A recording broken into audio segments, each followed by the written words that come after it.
আমি নামাজের পর ইমাম সাহেবের কাছে গেলাম, যে ওই আমি পরিচয় গোপন করে বললাম যে আমার অজ্ঞান পার্টি আমার সব নিয়ে গেছে।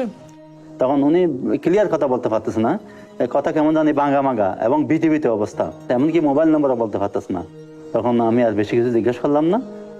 তখন উনি বললো যে আমাকে এখানে একটা হসপিটাল আছে চিনেছি না, ওই হসপিটালের মধ্যে একটু আমাকে পৌঁছে যেতে পারলে ভালো হয়। তখন আমি ওনাকে হসপিটাল পর্যন্ত পৌঁছাই দিলাম।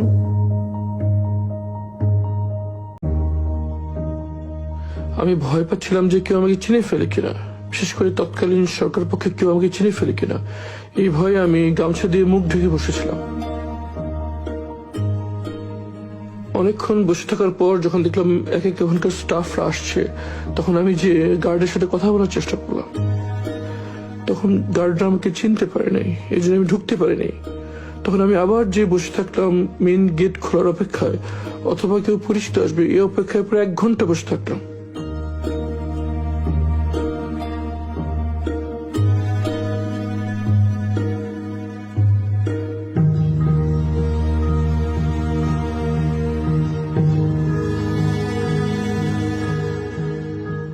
এক ঘন্টার মধ্যে আমি বসে থাকলাম, কিন্তু পরিচিত কাউকেই পেলাম না। এরপর যখন রোগীদের আসা যাওয়ার জন্য প্রধান গেটটি খুলে দেওয়া হয়, তখন আমি ভিতরে চলে যাই।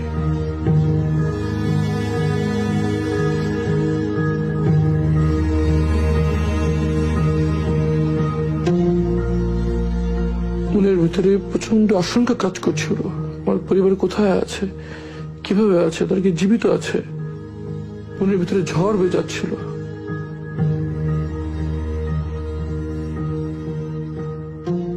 একটু পর ইবনে সিনার পিআর অফিসার আশরাফ সাহেব সেখানে আসেন। উনি আমাকে আমার রুমে নিয়ে যান, যদিও তিনি আমাকে তখন চিনতে পারেন নাই।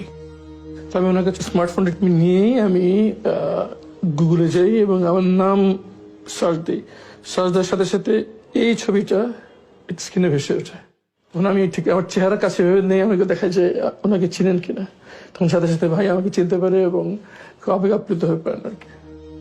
কথায় কথায় তার কাছ থেকে আমি প্রথম জানতে পারি যে 5ই আগস্ট শেখ হাসিনা পালিয়ে গিয়েছে। আমি তো বিশ্বাসই করতে পারছিলাম না, আমার কাছে স্বপ্নের মতো মনে হচ্ছিল।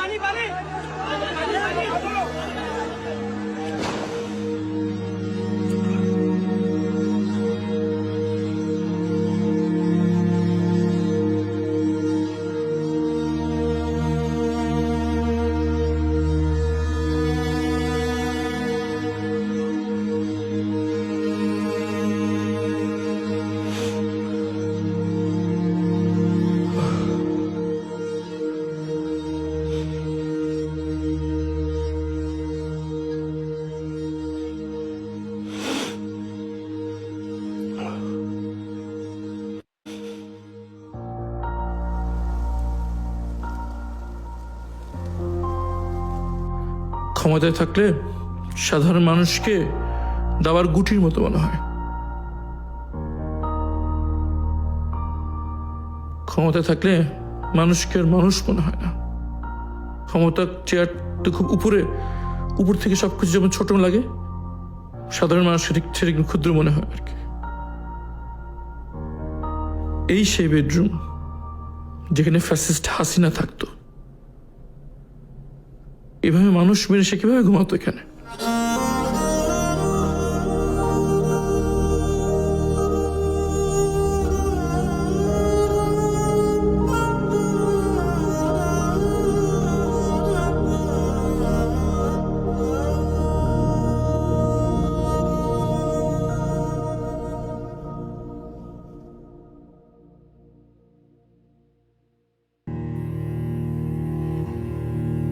জামায়াত ইসলামের নেতা মীর কাসেম আলীর বিরুদ্ধে 2013 সালে আওয়ামী লীগ সরকারের দেওয়া যুদ্ধ অপরাধের মিথ্যা মামলায় তার আইনজীবী হিসেবে কাজ করছিল তারই ছেলে মীর আহমেদ বিন কাসেম।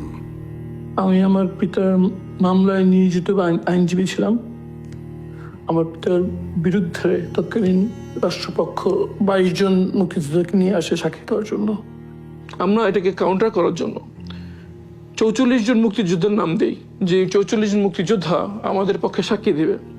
তখন আদালত থেকে আদেশ দেওয়া হয় যে 3 জনের বেশি আনা যাবে না। মামলাটা এরকম ছিল যে একজনকে হাত পা বেঁধে 7 কোটি দেওয়ার মতো। যখনই আসামি পক্ষ এমন কোনো যুক্তি তুলে ধরতো যেটা উত্তর রাষ্ট্রপক্ষে ছিল না, তারা এমনভাবে আইনটা পরিবর্তন করতো যে তার মধ্যে এই আর্গুমেন্টটা নিষ্ফল হয়ে যায়। এই জিনিসগুলো গণমাধ্যমে উঠে আসছিল না। সরকার যেভাবে কথা বলতে তার চাইতো সেভাবেই তার কথা বলতে পারতো। প্রতিদিন মামলার শুনানির পর এই বিষয়গুলো আমি আমার পোস্টে তুলে ধরতাম। তো আমার এই পোস্টগুলো খুব অল্প সময়ের ভিতরেই আন্তর্জাতিক সম্প্রদায়ের নজরে আসে। তাদের কথা হচ্ছে যে একজন আইনজীবী এই অভিযোগগুলো তুলেছে, সরকারের বক্তব্য কি? সরকার তো জেনে বুঝেই কাজগুলো করছে, তারা তো ন্যায় বিচার করার ইচ্ছা তাদের ছিল না, তাদের কাছে এগুলো উত্তর ছিল না।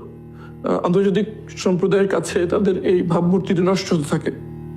তো অনেকেই বলেছে যে ওকে একটু সরে যেতে, কিন্তু ও বলেছে যে আমি আমার বাবার লয়ার হিসাবে আমাকে এই লড়াইটা লড়তে হবে, আইনি এই লড়াই আমাকে লড়তে হবে, কাজে আমি কোথাও যাব না। আমি যদি চলে যাই তাহলে ওরা খুব সহজেই আব্বুকে ফাঁসি দিয়ে দিবে।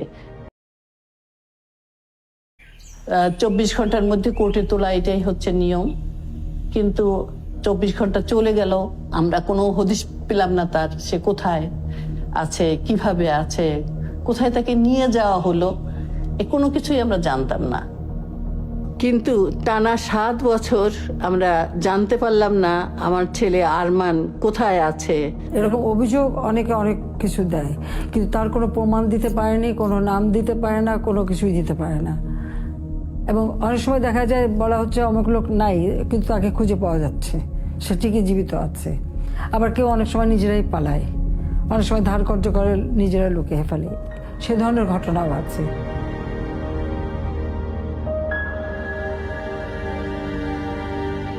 দু 2008 থেকে 2024 পর্যন্ত বাংলাদেশে এক নির্মম ফ্যাসিস্ট শাসন চালায় তৎকালীন প্রধানমন্ত্রী শেখ হাসিনা।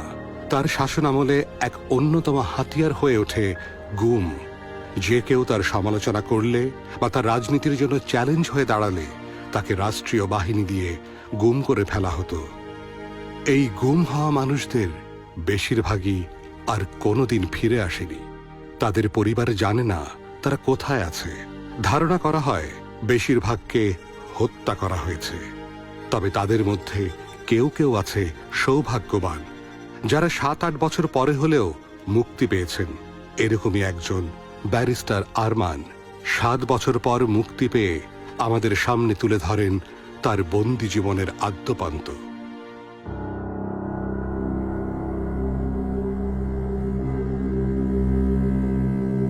আমাকে যখন জোর করে চোখ বাঁধা অবস্থায় বাসা থেকে নিয়ে আসা হয়, আমি ঠিক বুঝতে পারছিলাম না আমাকে কোথায় নিয়ে যাওয়া হচ্ছে। অনেকক্ষণ গাড়ি চলার পর গাড়িটি একটি নিস্তব্ধ জায়গায় এসে থামলো। চোখ বাঁধা অবস্থায় আমাকে যখন ভেতরে ঢোকানো হচ্ছিল, আমি বুঝতে পারছিলাম যে খুব স্যাঁতস্যাঁতে এবং খুব বদ্ধ জায়গায় আমাকে ঢোকানো হচ্ছে। প্রচন্ড গরম এবং স্যাঁতস্যাঁতে, এবং আমি বিভিন্ন মানুষের কান্নার আওয়াজ শুনছিলাম।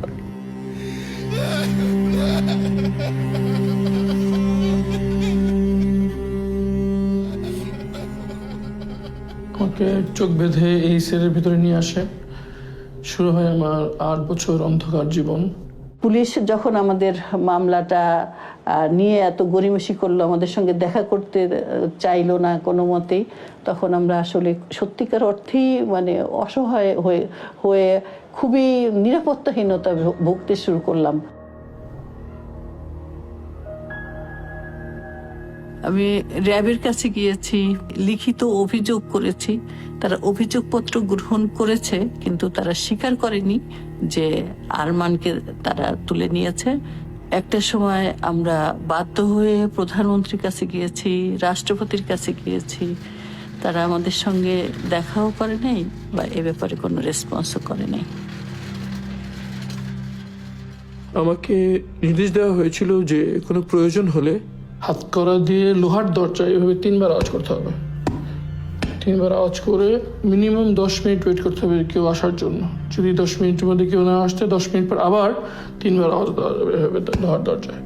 কিন্তু যতই ইমার্জেন্সি হোক, একবার আওয়াজ দেওয়ার পর 10 মিনিটের আগে আওয়াজ দেওয়া যাবে না। যদি আমি কখনো আবার আওয়াজ দিতাম, আমার সাথে দুর্ব্যবহার করা হতো। তো অনেকবার এরকম হয়েছে যে খুব জরুরি ভিত্তিতে টয়লেটে যাওয়া দরকার, আমি আওয়াজ দিচ্ছি, ওয়েট করে আছি, আবার আওয়াজ দিচ্ছি, ওয়েট করে আছি, কিন্তু আসতেছে না। এক সময় ওয়েট করতে করতে আমার কাপড় নষ্ট হয়ে গেছে। একাধিকবার এরকম হয়েছে।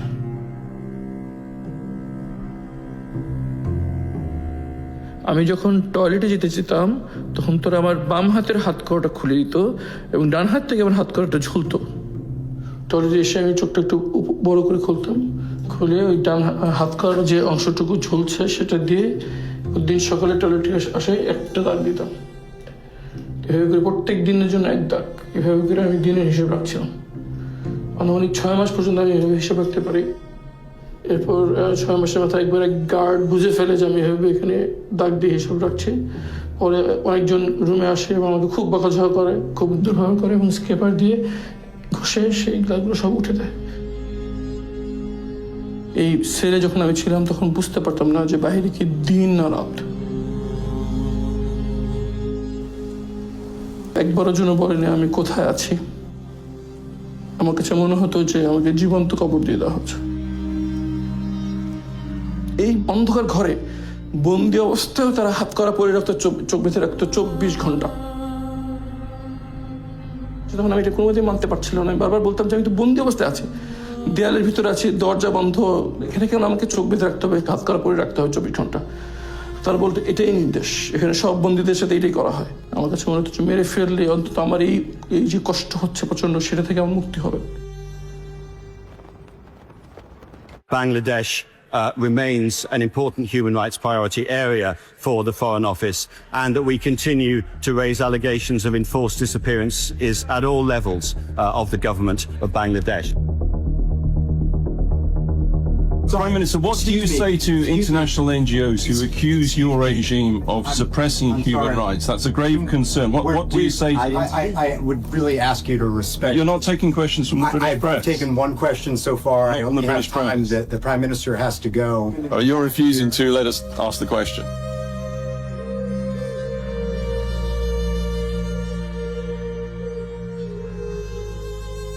যখন সকালে প্রহরীরা নাস্তা নিয়ে আসলো তো অনেক ভয়ে, অনেক কষ্ট, মানে মনে মনে আশঙ্কা নিয়ে ভীত সন্তুষ্ট হয়ে আমি বললাম যে আমি রোজা আছি।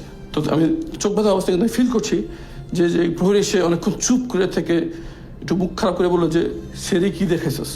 তাই বললাম যে আমি সেরি পানি খেয়েছি, পানি ছিল পানি খেয়েছি। তারপর তারা যেন আমাকে আর কিছু না বলতে পারে এই জন্য আমি নামাজে দাঁড়িয়ে গেলাম। 10 মিনিট আমি নামাজ পড়তেছি, দীর্ঘ নামাজ পড়তেছি, লম্বা সময় রুকু, লম্বা সেজদা দিয়ে আমি দীর্ঘ নামাজ পড়তে যাচ্ছি। 10 মিনিট পর আবার 10-12 জন আসলো, এসে খুব খারাপ যে একজন বলতেছে ভং ধরছে, নামাজের ভং ধরছে, এটা দে একটা বাড়ি বলে ওয়ালে বাড়ি দিচ্ছে। আমার যে জায়গায় সেজদা দিই ওই জায়গাটা বাড়ি দিচ্ছে। কিন্তু আমি চমকে যাচ্ছি প্রতি আওয়াজে, কিন্তু আমি নামাজ শেষ করছি না, আমি নামাজ পড়ে যাচ্ছি। তারা চলে গেল, যাওয়ার সময় খাবারটা নিয়ে গেল। আমার মনে হচ্ছে আমি নামাজ শেষ করে একদম 4 হাত পা ছড়াই পড়ে গেলাম একদম সাথে সাথে।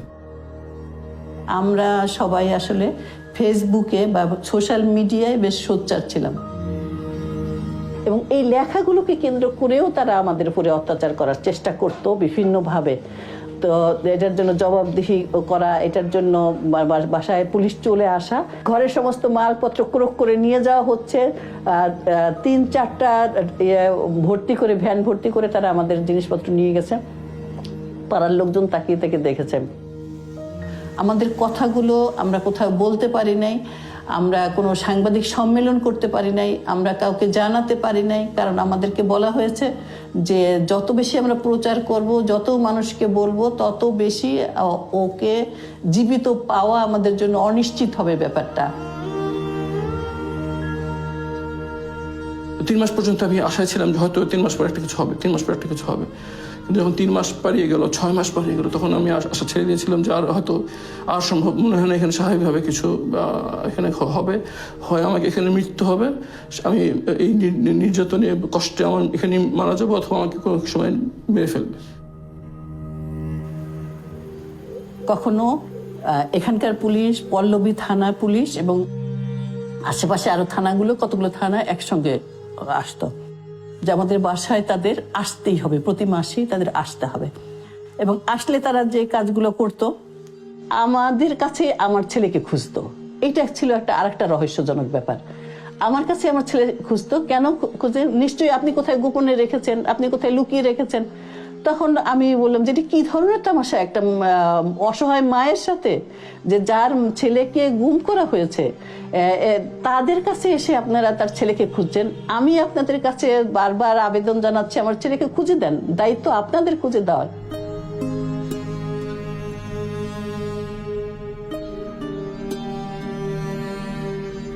যখনই কোনো অসময়ে দরজা খুলতো, বিভিন্ন তার সময় তার পরিদর্শনে আসতো, তখন আমার কাছে মনে হতো যখনই মনে হবে নিয়ে মেরে ফেলবে আর কি। তো এরকম একটা হত্যা করে ফেলবে এই আশঙ্কা প্রতি মুহূর্ত, প্রতিদিন এই আশঙ্কা নিয়ে থাকতে হতো আর কি। ভিতরে থেকে আমাকে খেয়ে ফেলছিল যে কিভাবে চলছে আমার ফ্যামিলি, কিভাবে চলছে আমার মা, কিভাবে আছেন, কেমন আছেন আমার মা। জানতে পারছিলাম না যে যেই পিতার জন্য আমি সবকিছু উৎসর্গ করে দিয়ে তার মামলা পরিচালনার জন্য নিজেকে নিয়োজিত করেছিলাম, তার মামলার কি হলো শেষ পর্যন্ত। তাকে কি খালাস দেওয়া হলো, যাবজ্জীবন দেওয়া হলো, না ফাঁসি দেওয়া হলো, এটাও আমাকে জানতে দেয়নি তারা। এই সব চিন্তা আমাকে একেবারে আমার মনে হচ্ছে আমার মাথা ফেটে দুই ভাগ হয়ে যাবে দুশ্চিন্তায়। আমি প্রায় অসুস্থ পড়তাম, ব্লাড প্রেশার হাই হয়ে যেত, খিচুড়ির মতো অবস্থা হতো, চোখ উঠে যেত, ব্লাড সুগার মাপতে যে ডায়াবেটিস মাপার মেশিন আছে, অক্সিমিটার আছে, এমনকি ইসিজি মেশিনও আছে। আমাকে বেঁচে থাকার জন্য যে ন্যূনতম উপায় উপকরণ দরকার ছিল সেটা তারা দিত না, আবার কেউ মরে যাবে সেটাও তারা হতে দিত না।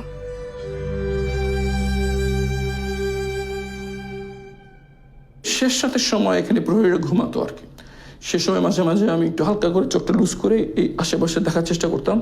কোনো রকম বাইরের সাউন্ড, বাইরের আওয়াজ যাতে আমরা বুঝতে না পারি, এই জন্য এই জায়গায় একটা খুব হাই পাওয়ারের এক্সস্ট ফ্যান চলতো, যেটার মাধ্যমে বাইরের সকল আওয়াজ ঢেকে যেত। আমি বুঝতে পারতাম না বাইরের দুনিয়া কি কোথায় আছে, কি আছে।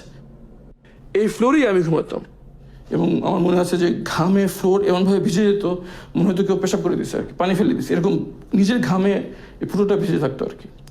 আর গামছাটা থাকতো, আমি প্রথমে বুঝতে পারিনি, পরে একবার হিট স্ট্রোক হলো, তখন তারা বললো যে এই গরমের মধ্যে বেঁচে থাকার উপায় হচ্ছে গামছাটা পানিতে ভেজে গা মোছা। তো এটা খুব চেষ্টা করতাম আর কি। যখনই বাইরে বৃষ্টি হতো তখন একটা জিনিস হতো, সেটা হচ্ছে গিয়ে টয়লেট যেখানে পানি যায় সে জায়গাতে কেঁচো ঢুকে যেত এখানে আর কি। বড় বড় কেঁচো, তেলাপোকা, আরশোলা, ছ্যাঙ্গা, এগুলো নড়াচড়া করতো আর কি। আমি তো ভিতরে কারোর সাথে কথা বলতে পারতাম না, মনে হতো যে একটু কথা বলতে পারলে কত না ভালো লাগতো। তখন আমি ওই কীট পতঙ্গের সাথে কথা বলতাম, পিঁপড়ার সাথে কথা বলতাম, টিকটিকির সাথে কথা বলতাম। টিকটিকির নাম দিয়েছিলাম টুকটুকি, তাকে আমি কথা বলতাম, মানুষের সাথে যেভাবে কথা বলে আমি জিজ্ঞেস করতাম, টুকটুকি তোর ছেলে মেয়ে কয়টা, আমার 2 মেয়ে, তোর ইয়া কটা, আমার মেয়ে খেতে চাই, তোর মেয়ে খায় নাকি ঠিক মতো, বাচ্চারা খায় নাকি ঠিক মতো, আমার বাচ্চাদের জন্য দোয়া করিস, কেউ তুই তো চলাফেরা করতে পারিস, আমি তো তাও করতে পারি না। পিঁপড়াকে কথা বলতাম, জিজ্ঞেস করতাম কিরে তোরা কেমন আছিস, তোরা তো বাইরে যেতে পারো, আমি তাও যেতে পারি না, বাইরে কি অবস্থা, রোদ কেমন আজকে, গরম কেমন আজকে, শীতকালে ঠান্ডা কেমন আজকে। টিকটিকি পিঁপড়ার সাথে কথা বলতাম, মনটা একটু হালকা হতো আর কি, কথা বলতে পারতেছে একটা জীবন্ত কিছু একটার সাথে।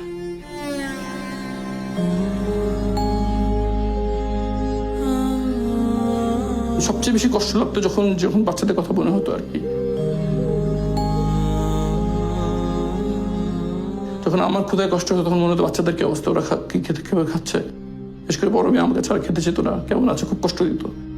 যখন আমার ঠান্ডায় কষ্ট হতো, আমার 2 মেয়ে আমার মধ্যে অ্যাজমা আছে, তো আমি ঠান্ডায় অবস্থা, তাদের কি অবস্থা। আর একই সঙ্গে আমার মনে হতো যে যদি আমার এরকম লাগছে নিশ্চয়ই আমার আম্মার কেমন লাগছে, যদি আমার খেতে কষ্ট লাগে তাহলে আমার আম্মার কেমন লাগতেছে, এটা খুব মনে হতো। মনে মনে আল্লাহকে দোয়া করতাম যে আল্লাহ আম্মাকে যেন জানিয়ে দেন যে তোর সন্তান জীবিত আছে।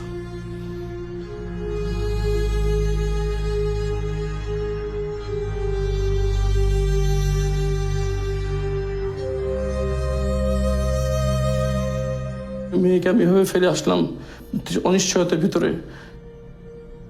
সে যদি জানতো যে আমি মারা গেছি তাহলে হয়তো সে অন্য সিদ্ধান্ত নিতে পারতো, কিন্তু সেটা তো সে জানতে পারেনি আর কি। তার জন্য খুবই খারাপ লাগতো যে তার হক আমি তাকে দিতে পারিনি।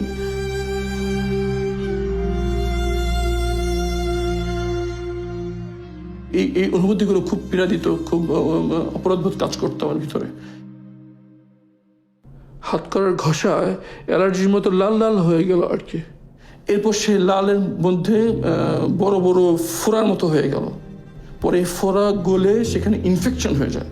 ইনফেকশন হয়ে একদম বড় দগদগে লাল ঘা হয়ে পুরা 2 হাত ভরে যেত আর কি। ঘা এই পরিমাণ বেড়ে গেল যে তখনও মানে রাখতেই পারছি না, রক্ত পড়ে যাচ্ছে। তখন এই হাত থেকে খুলে পায়ে পরিয়ে দেওয়া হয়েছিল। যতক্ষণ পর্যন্ত হাতের ঘাটা একটু শুকানো যাচ্ছে ততক্ষণ পর্যন্ত ওই হাত করা পায়ে থাকতো, আমি দাঁড়াতে পারতাম না, বসে থাকতাম। নামাজ ওই হাত করা অবস্থায় হাঁটু গেলে আমি নামাজ পড়তাম। لا إله إلا أنت سبحانك إني كنت من الظالمين لا إله إلا أنت سبحانك إني كنت من الظالمين। মায়ের ডাকের মাধ্যমে যেমন জাতিসংঘ থেকে প্রতিনিধি দল এসেছিল, তার সঙ্গে সাক্ষাৎ করার চেষ্টা করেছি, কিন্তু সেটা আমাদেরকে করতে দেওয়া হয় নাই। আমরা হোটেল শেরাটনে যেখানে তারা অবস্থান করছিলেন সেখানে গিয়ে তাদের সঙ্গে দেখা করার চেষ্টা করেছি, কিন্তু বারবার আমাদেরকে গাড়ি ঘুরিয়ে দেওয়া হয়েছে, আমাদেরকে সেখানে ঢুকতেই দেওয়া হয়নি। আমাকে ছেড়ে দেওয়ার 3-4 দিন আগে খাবার দেওয়ার সময় একজন আমার হাত ধরে ফেলে এবং বলে যে খুব বেশি দোয়া করেন। আমি মনে করেছি যে এটা আমাকে তারা মেনে ফেলবে সিদ্ধান্ত নিয়েছে, এই পূর্বাভাস আমাকে দিয়েছে। বেশি বেশি করে ইবাদত বাড়িয়ে দিয়ে এবং মানসিকভাবে তৈরি হয়ে হয়তো যে কোনো সময় মেনে ফেলবে। মনে পড়ছিল আমার মা, আমার পিতা, আমার বাচ্চা, আমার স্ত্রীর কথা, যে তারা কিভাবে জানতে পারবে হয়তো কোনো নদীতে বা কোনো নর্দমায় আমার লাশ পড়ে থাকবে এবং তারা জানতে পারবে যে এরকম লাশ পাওয়া গেছে। হয়তো তারা মর্গে যে আমার লাশ শনাক্ত করবে, অথবা হয়তো কোনোদিন আমার লাশ কেউ পাবেও না। এইসব চিন্তা আমার মাথায় কাজ করছিল। আবার মনে মনে এইভাবে সান্ত্বনা দিচ্ছিলাম যে লাশ যাই হোক, রুহ তো আল্লাহর কাছে চলে যাবে। শেষ রাতের দিকে 10-12 জন প্রহরী হঠাৎ করে আমার সেলে ঢুকে পড়ে। আমি ঘাবড়ে যাই।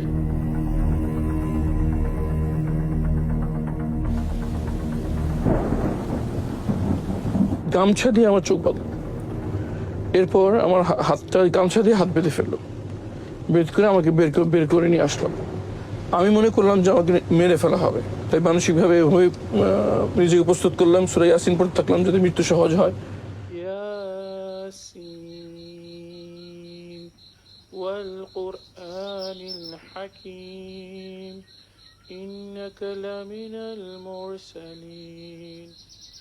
গাড়িটা যখন থেমে যায় তখন ওই শোয়ানো অবস্থা থেকে আমাকে বসানো হয়। বসানো অবস্থায় তখন একজন সিনিয়র করে একজন আমাকে জিজ্ঞেস করছে যে আমরা কারা। আমি বললাম যে আমি জানি না, চোখ বাঁধা অবস্থায়। তারপর জিজ্ঞেস করলো যে তুমি কোথায় ছিলি। আমি বললাম যে আমি বলতে পারবো না। তখন আমাকে বললেন যে সবাইকে এটাই বলতে হবে। তবে গাড়ি থেকে আমাকে নামিয়ে দেওয়া হয়। আওয়াজ পেলাম যে গাড়িটি ট্রেনে চলে গেল। আমার মনে আশঙ্কা এই কাজ করছিল যে সামনে হয়তো কয়েকজন দাঁড়িয়ে আছে, এখন একটা গুলির আওয়াজ শুনবো, তারপর সব শেষ হয়ে যাবে। 1 ঘন্টার মতো ওখানে স্পটে দাঁড়িয়ে থাকলাম, কোনো পোকামাকড়ের আওয়াজ ছাড়া আমি কিছু শুনতে পেলাম না আর কি। তখন মনে একটু সাহস সঞ্চয় করে আস্তে করে হাতটা আলগা করার চেষ্টা করলাম, দেখলাম হাতটা আলগা হয়ে গেল। তারপর আমি চোখের কাপড়টা একটু লুজ করার চেষ্টা করলাম, চোখটা লুজ হয়ে গেল। আমি চোখের নিচ দিয়ে এদিক ওদিক তাকালাম, তাকে দেখলাম যে পিছনে এরকম ঝোপঝাড় আর দূরে একটা আলো দেখা যাচ্ছে আর কি। আমার 2 চোখে ছানি পড়ে গিয়েছিল, আমি সবকিছু ঘোলা দেখছিলাম আর কি।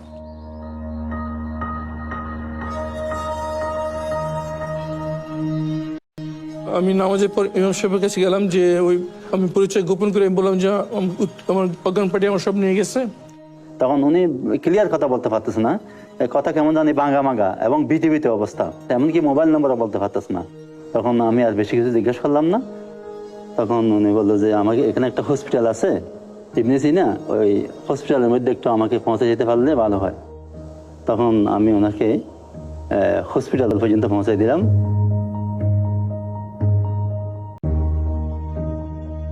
আমি ভয় পাচ্ছিলাম যে কেউ আমাকে চিনে ফেলে কিনা, বিশেষ করে তৎকালীন সরকার পক্ষে কেউ আমাকে চিনে ফেলে কিনা। এই ভয়ে আমি গামছা দিয়ে মুখ ঢেকে বসেছিলাম। অনেকক্ষণ বসে থাকার পর যখন দেখলাম এক ওখানকার স্টাফরা আসছে, তখন আমি যে গার্ডের সাথে কথা বলার চেষ্টা করলাম। তখন গার্ডরা আমাকে চিনতে পারে নাই, এই জন্য আমি ঢুকতে পারিনি। তখন আমি আবার যে বসে থাকলাম মেন গেট খোলার অপেক্ষায়, অথবা কেউ পরিচিত আসবে এই অপেক্ষায় প্রায় 1 ঘন্টা বসে থাকলাম।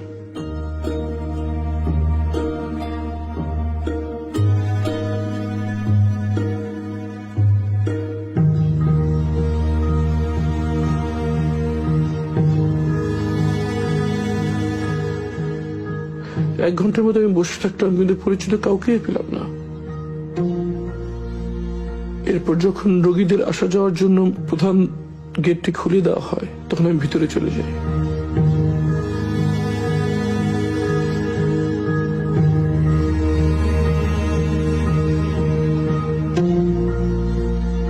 মনের ভিতরে প্রচন্ড আশঙ্কা কাজ করছিল, আমার পরিবার কোথায় আছে, কিভাবে আছে, তারা কি জীবিত আছে।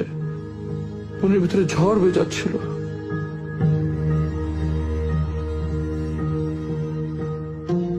একটু পর ইবনে সিনার পিআর অফিসার আশরাফ সাহেব সেখানে আসেন।